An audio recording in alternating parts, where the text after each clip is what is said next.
का जो उनका वंदन करता हूँ, अभिनंदन करता हूँ।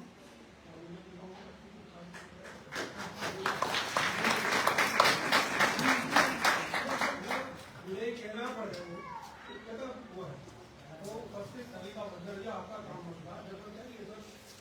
जब तो मीडिया का काम है, सोशल मीडिया ये सब चीज देख जाती है। न्यायिक है प्रसन्न जी खड़े,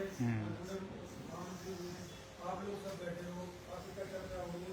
भारतीय जनता पार्टी की ऐसी पार्टी है जिसमें सर्वव्यापी सर्वसमावेश जो हो रहा है वो लेंगे इसको प्रधानमंत्री जी देख रहे हैं, और पूरा संगठन देख रहा है विधायक का और हमारी माता तो यहाँ कोई छुपाव नहीं होगा। लाइव चर्चा, लाइव का मतलब क्या है कि आप फेसबुक से पूरी दुनिया में चलते हो।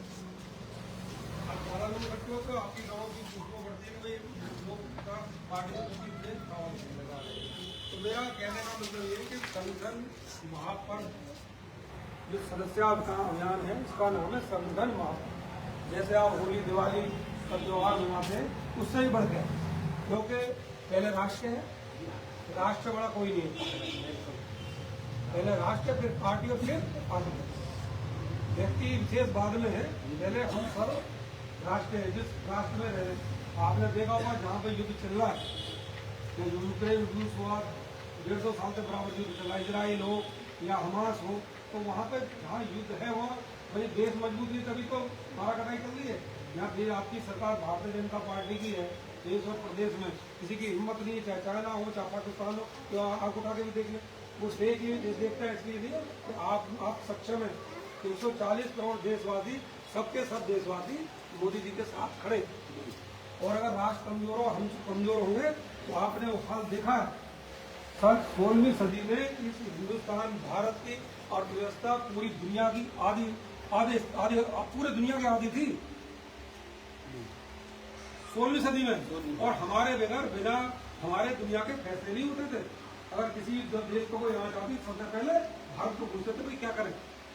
लेकिन 800 साल हम गुलाम मुगलों के लिए और 200 साल गुलाम रहे अंग्रेजों को। रहे क्यों? गुलामी के कारण क्या है?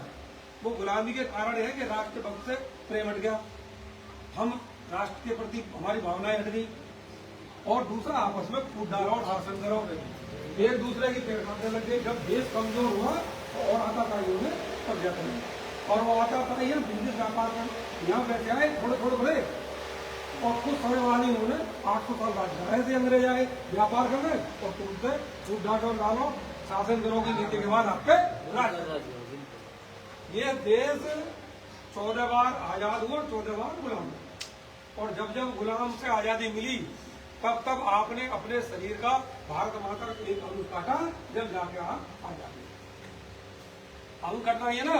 अखंड भारत की एकता और अखंडता को खत्म करने का काम जिन्होंने करा, हम भी तो कटा। अगर मान लो हमारा हिस्सा कोई गया तो हम कटा। आज हम जहाँ अल्पमत में है वही हमारा बुरा हाल है। अब बांग्लादेश की स्थिति अभी देख रहे हो, 1.5 करोड़ हिंदू चिल्ला चिल्ला कह रहा है, चिल्ला चिल्ला कह रहा है। क्या इनकी स्थिति आप बताओ? भाई आपके सामने ही है ना। अभी यहाँ देख लो अपने इसमें ममता बनर्जी वाला वो देख लो क्या। और लेकिन हमारा विपक्ष का काम क्या है कि हम सही काम करेंगे उसे भी गलत करेंगे। मोदी जी ने ये कर दिया, योगी जी ने ये कर दिया। तो विपक्ष का काम केवल क्या है कि देश नरक में जाए, ये आगे बढ़ना है। हमें तो अपनी सीट की चिंता है। जैसे कि कांग्रेस ने 1947 में जब हम आजाद हुए उससे एक दिन की पहले की स्थिति पर चर्चा करेंगे तो आपका मन बिल्कुल खराब हो जाए। 1.5 लाख बहनों की इज्जत लूटी गई, 50,000 बहनों का अपहरण हुआ, 10 लाख की नाड़ काटी गई एक दिन पहले, और ट्रेन भर के नाड़ कट के आई। 10 लाख 20 लाख हिंदू काटा गया। क्यों? वो उसकी हम 15 अगस्त को मनाते देश आजाद हो गया, लेकिन 14 अगस्त की जो हमारी कुर्बानी है उसे हम अब मोदी जी ने विभीषण के रूप में वो शुरू करा। तो हमारे जहन में और हम में जब तक ये चीज नहीं हो, हमारी पीढ़ियां ये तो नहीं समझेंगी कि ये आजादी हमें कोई गिफ्ट में नहीं मिली है। कितने क्रांतिवीरों ने, कितने लोगों ने बलिदान दिया जब जाकर हमें ये आजादी। आज देखो पाकिस्तान में दूध का भाव 500 रुपए किलो, टमाटर भाव 600 रुपए किलो है ना। और वो दिन दूर नहीं है। क्यों? इतनी महंगाई हमारा आदमी कैसे जी पा रहा। यहाँ का मकसद मोदी जी का मकसद क्या है कि जो हमने देश 16वीं सदी में था, इस देश को सोने की चिड़िया के नाम से जाना जाता है, वो दोबारा से 2047 विकसित भारत कैसे बने। और विकसित भारत वो कब बनेगा जब 140 करोड़ देशवासी कंधे से कंधा लगाकर खड़े होंगे। और जिस दिन विकसित भारत बनेगा उस दिन मेरी माता बहनें ये नहीं कहेंगी कि मेरा शौचालय नहीं है या मेरी सड़क नहीं बनी। विकसित भारत का मतलब है कि अम्मा भी कार लेके चलेगी, कार होगी नीचे, भैया हाथ में रिटर्न करता, तब विकसित भारत बनेगा।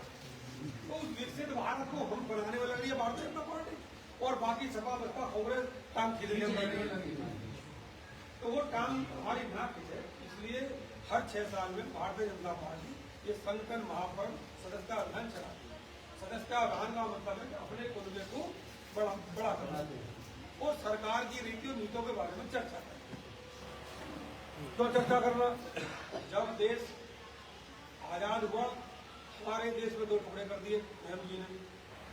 हमारे यहाँ हम कश्मीर भी जा सकते थे, 370-35 लगा दी और हम लोग झूठ बोल कर पागल कर दिया कि थोड़े टाइम के लिए लगी है। बाद में पता पड़ा कि वहां हम लोग बिना परमिट के अपने देश में भी नहीं जा सकते। राम मंदिर का निर्माण 500 साल बाद और 5 लाख आदमियों का बलिदान, उसके बाद में राम मंदिर का निर्माण हुआ। आपकी सरकार ना होती, आप सरकार नहीं होती, तो 370-35 से जब हटी, जब आपने एक मजबूत सरकार बनाई देश में, मोदी जी के नेतृत्व में एक सरकार बनी, जिसने वो सरकार हटाई। तो ये कितने काम भारतीय जनता पार्टी ने करे और उनका एक ही मकसद है कि ये हम रहे न रहे, माँ तेरा वैभव रहे सदा, केवल माँ भारती, हम रहे न रहे लेकिन माँ भारती का वैभव। और हमें ये बातें बिल्कुल अपने जहन में अपने बच्चों को, अपने परिवारों को बता के चलिए कि भैया कांग्रेस की और जो गोरों की नीति थी फूट डालो और शासन करो, सबको नहीं लागू करना है। करोगे तो वही हाल होगा जैसे और देशों का हाल है। आज भी चिल्ला रही है, बांग्लादेश में बहनें चिल्ला रही है, माशाएं चिल्ला रही है, इतना बुरा हाल है। वीडियो देखो, ठंडे मार रहे हैं, बालें खींच रहे हैं, आपने देखिए।